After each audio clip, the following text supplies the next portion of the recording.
In the 1960s, while the world fell for four charming boys from Liverpool who just wanted to hold your hand, another gang was lurking in the shadows of London's smoky blues clubs.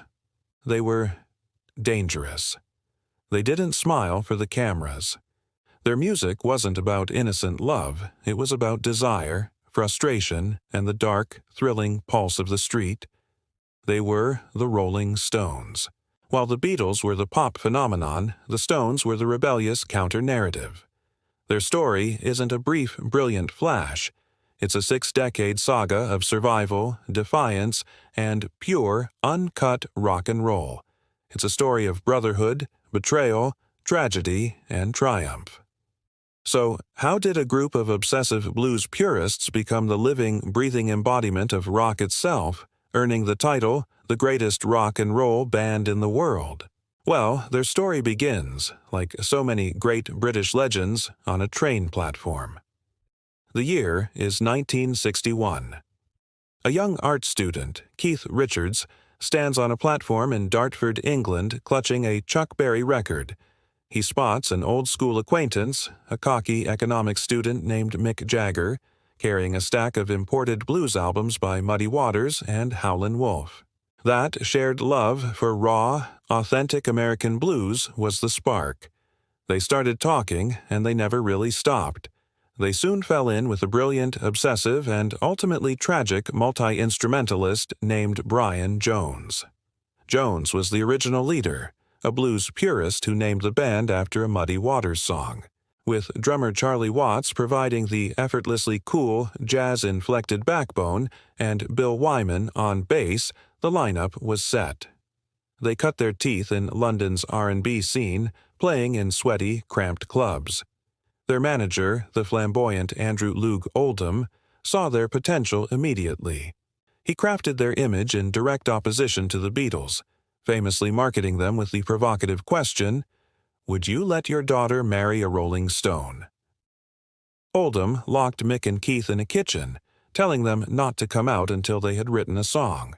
They were reluctant, seeing themselves as interpreters, not writers. But out of that pressure came their first original hits, and then came the riff that would change everything. The story goes that Keith Richards woke up in a hotel room in the middle of the night. The guitar riff for "I Can't Get No Satisfaction" fully formed in his head. He recorded it on a cassette player and fell back asleep. That riff was a primal scream of frustration and desire that became the anthem of a generation. With "Satisfaction," the Stones became global superstars. Their music was a darker, more aggressive alternative to the pop charts, filled with a raw, sexual energy that terrified the establishment. Songs like "Paint It Black" and "Jumpin' Jack Flash" were primal and powerful, the soundtrack to a turbulent decade. They embraced their image as rock's outlaws, their lives filled with headlines of drug busts and controversy. But as the Jagger-Richards songwriting partnership flourished, the band's founder, Brian Jones, drifted away. He was a brilliant musician, but he was lost in a haze of drugs and alienation, unable to find his place in the band he had created. In 1969, he was asked to leave the group. Just weeks later, he was found dead in his swimming pool. It was the band's first great tragedy, a dark stain on their soaring success. That same year, they organized a massive free concert at the Altamont Speedway in California. It was meant to be a triumphant Woodstock West. Instead, it became a nightmare. With the Hells Angels hired for security, the event descended into brutal violence, culminating in the on-camera stabbing death of a concert-goer. The Altamont tragedy was a horrifying spectacle that many saw as the symbolic death of the 1960s peace and love dream.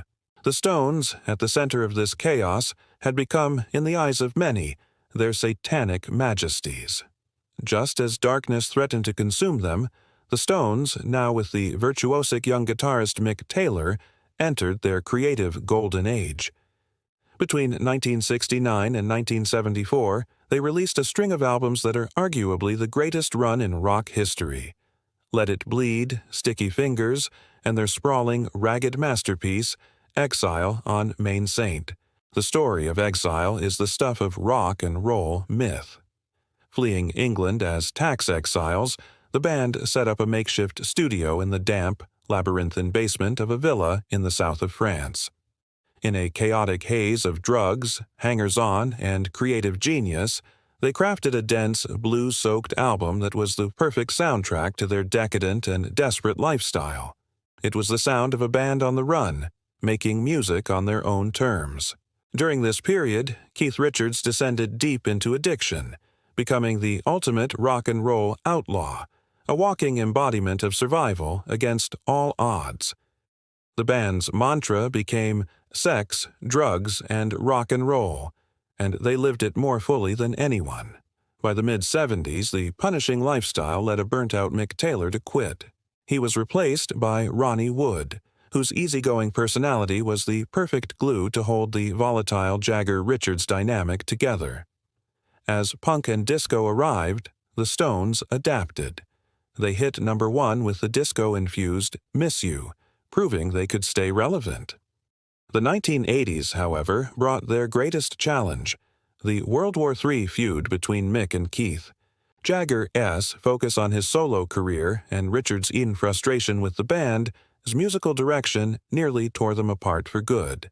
But the bond, forged on that train platform decades earlier, was too strong to break. They returned with the album Steel Wheels in 1989 and launched a massive tour that redefined the modern stadium rock show.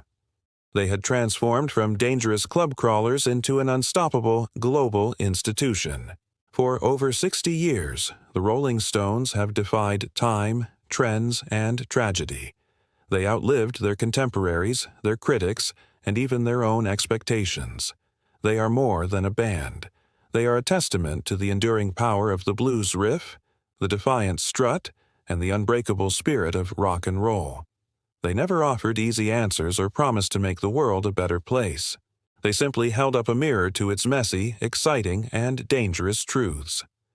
They are the ultimate survivors, a thundering, eternal force that proves, time and time again, that while you can't always get what you want, if you try sometimes, you just might find you get what you need. Thanks for watching. If you enjoyed this dive into rock history, be sure to hit that like button and subscribe for more stories behind the music. See you next time.